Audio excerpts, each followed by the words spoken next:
आंतरिक दर्पण की कहानी, आत्मसम्मान की ओर एक यात्रा। क्या आपने कभी महसूस किया है कि आपका सबसे बड़ा आलोचक आप स्वयं हैं? कि चाहे आप कितना भी कुछ हासिल करें, फिर भी यह कभी पर्याप्त नहीं लगता। हम आपको एक परिवर्तनकारी यात्रा पर आमंत्रित करते हैं, जहां आप पाएंगे कि सच्चा प्रेम बाहरी नहीं, बल्कि आपके अपने भीतर की गहराइयों से आता है। यह कहानी है माया की, एक आम महिला की, जिसने जैन की बुद्धिमत्ता की मदद से अपने आप के साथ अपने रिश्ते को बदलना सीखा। वह जो कहीं और खोज रही थी, अंततः उसने अपने भीतर पाया पूर्णता की भावना। 8 शिक्षाओं के माध्यम से आप उन रहस्यों को जानेंगे जिन्हें ज्ञानी सदियों से छुपाए हुए हैं। यह सिर्फ पढ़ने के लिए कहानी नहीं है, यह व्यक्तिगत परिवर्तन का अनुभव करने का निमंत्रण है, क्योंकि जो सत्य आप यहां खोजेंगे उसे आपको अभी सुनने की जरूरत है। तैयार हो जाइए अपने आंतरिक दर्पण और उसमें प्रकट होने वाली अप्रत्याशित सुंदरता को जानने के लिए। अध्याय 1, टूटा हुआ प्रतिबिंब। हर सुबह माया अपने कमरे के दर्पण में देखती, लेकिन जो व्यक्ति वह देखती वह अजनबी सा लगता। वह अपनी कमियों को सिक्कों की तरह गिनती, आंखों के चारों ओर की रेखाएं, वह वजन जो वह ढो रही थी, आवाज जो उसे डर था कि पर्याप्त मजबूत नहीं है।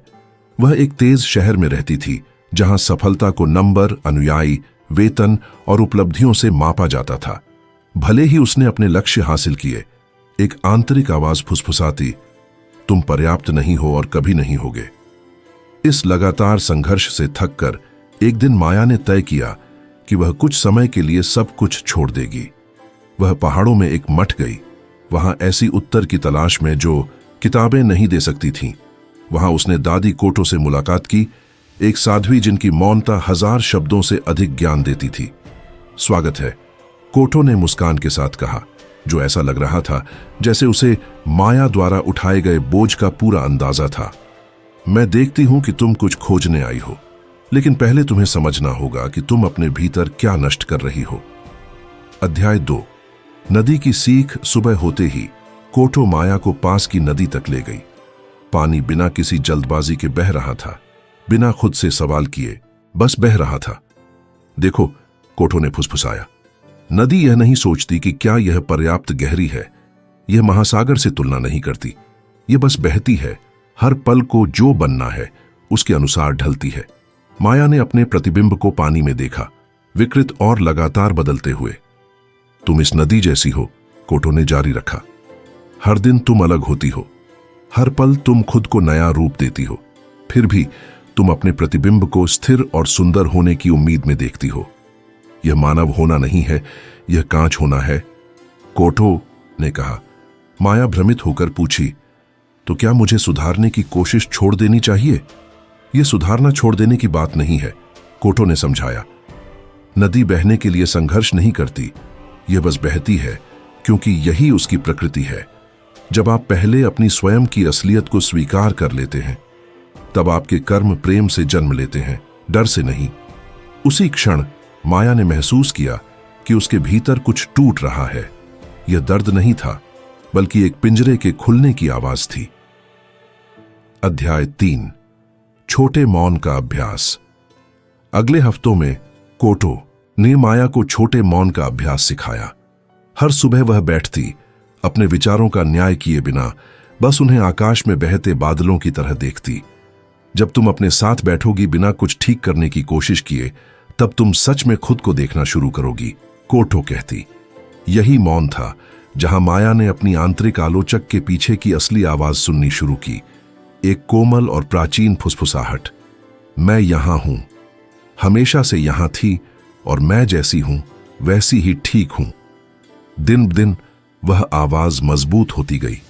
चिंता गायब नहीं हुई, लेकिन अब वह उसकी जिंदगी की मुख्य भूमिका नहीं रही। माया ने उन चीजों को नोट करना शुरू किया जो पहले नजरअंदाज हो जाती थीं। उसके हाथ जो पकड़ सकते थे, उसके पैर जो चल सकते थे, उसका दिल जो बिना कहे धड़क रहा था। एक रात जब वह तारों के नीचे ध्यान कर रही थी, उसने रोया।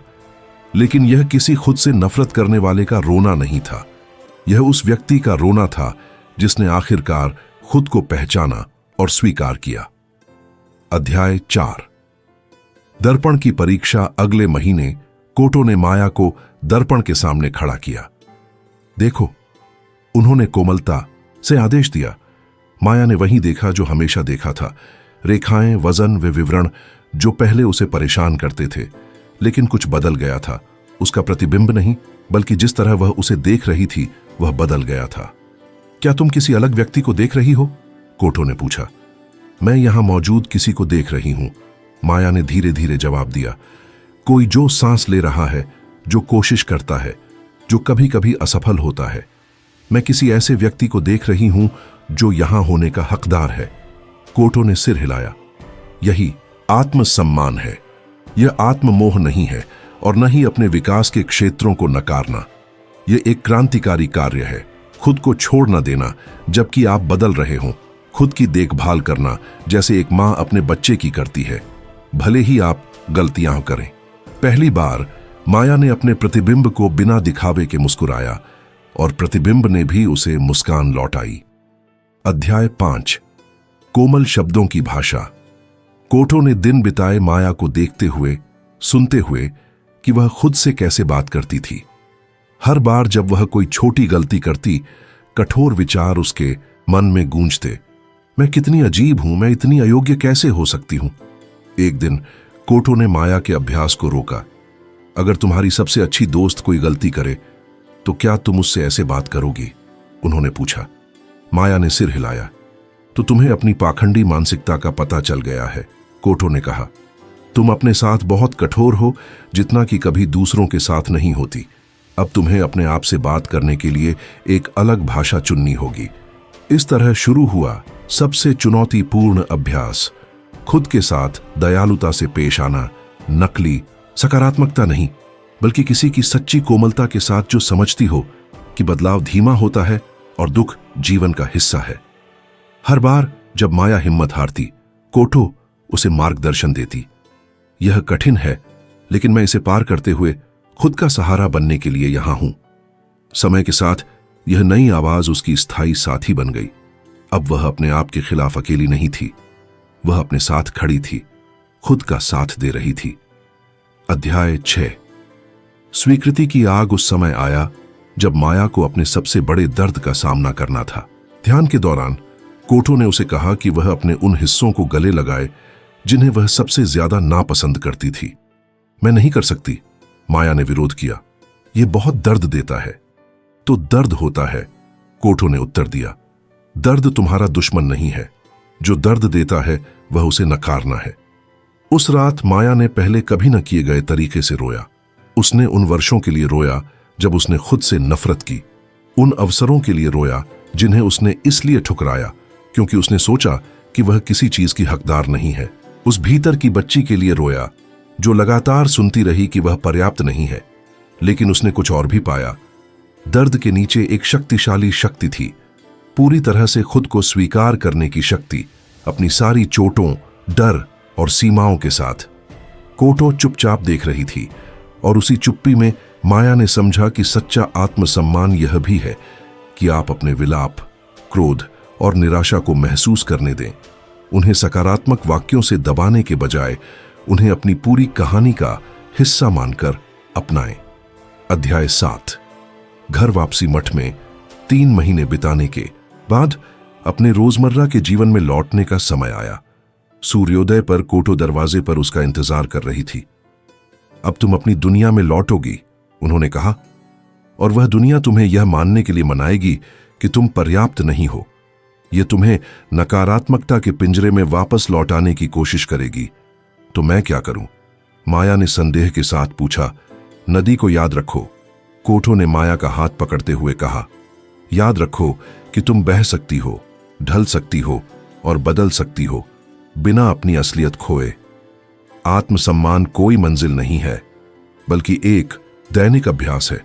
कुछ दिन आसान होंगे, अन्य दिनों में तुम्हें बार बार मौन की ओर लौटना होगा। लेकिन अब तुम्हारे पास नक्शा और कंपास है, कोटो ने आगे कहा। और सबसे महत्वपूर्ण, तुम जानती हो कि जो कुछ तुम्हें चाहिए वह सब तुम्हारे भीतर पहले से मौजूद है। माया ने दादी कोटो को गले लगाया और उस आलिंगन में उसने कुछ पवित्र महसूस किया। यह कोई पैकेज वाला तोहफा नहीं था, बल्कि एक गहरा जागरण था जो उसके भीतर को रोशन करता था। अध्याय 8 शाश्वत दर्पण। 1 साल बाद माया अपने शहर के अपार्टमेंट में बैठी थी। दबाव अब भी मौजूद थे, काम कठिन और असफलताएं अनिवार्य, लेकिन कुछ मूलभूत बदल चुका था। जब वह दर्पण में देखती, अब वह पूर्णता नहीं ढूंढती, वह किसी को गले लगाने के लिए ढूंढती और हमेशा उस व्यक्ति को पाती। एक दिन एक युवा खोई हुई लड़की उसके दरवाजे पर आई, एक मित्र की सिफारिश पर। उसकी आंखों में वही नजर थी जो माया के वर्षों पहले थी, खुद के साथ जंग में किसी की नजर। माया ने उसे चाय बनाई और दोनों कुछ पल चुपचाप बैठी। तुमने सब कुछ कैसे पार किया? लड़की ने पूछा। माया ने धीरे मुस्कुराते हुए कहा, मैंने इसे पार नहीं किया, उसने कहा। मैंने इसे अपनाया। मैंने सीखा कि यात्रा का मतलब एक पूर्ण मंजिल तक पहुंचने का नहीं, बल्कि खुद के साथ एक अलग रिश्ता बनाने का है। और क्या यह काम करता है? लड़की ने आशा से पूछा। माया ने अपने सीने को छुआ, अपने दिल की स्थायी धड़कन को महसूस किया और फिर उसे दर्पण के पास ले गई। देखो, उसने कहा, यह दर्पण कोई न्यायाधीश नहीं है। यह सिर्फ यह दिखाता है कि तुम इस समय कौन हो, असंपूर्ण, सुंदर, मजबूत, कमजोर, वास्तविक। और यही सब कुछ है जो तुम्हें होने की आवश्यकता है। लड़की ने अपनी ही आंखों में देखा और वर्षों बाद पहली बार उसने कोई दुश्मन नहीं देखा। उसने किसी को देखा जो वहां रहने का हकदार था। उसी क्षण शाश्वत दर्पण ने अपना असली उद्देश्य प्रकट किया। पूर्णता दिखाना नहीं, बल्कि खुद से प्यार करने की क्षमता दिखाना। और यह पर्याप्त था। यह कहानी यहीं खत्म नहीं होती। हर बार जब आप दर्पण में देखते हैं और आलोचना की बजाय दयालुता चुनते हैं, कहानी जारी रहती है। हर रात खत्म होती है जब आप मौन में बैठते हैं और अपने सच्चे आत्म को सुनते हैं। आत्मसम्मान कोई एक बार देखने वाला वीडियो नहीं है। यह एक अभ्यास है जिसे आप हर दिन जीते हैं। और सबसे अच्छा प्रतिबिंब जो आपको कभी चाहिए वह है आप स्वयं का, जब आप अंततः खुद से प्यार करने का निर्णय लेते हैं। आंतरिक दर्पण में आपका स्वागत है। आपका घर वापसी अब शुरू होती है।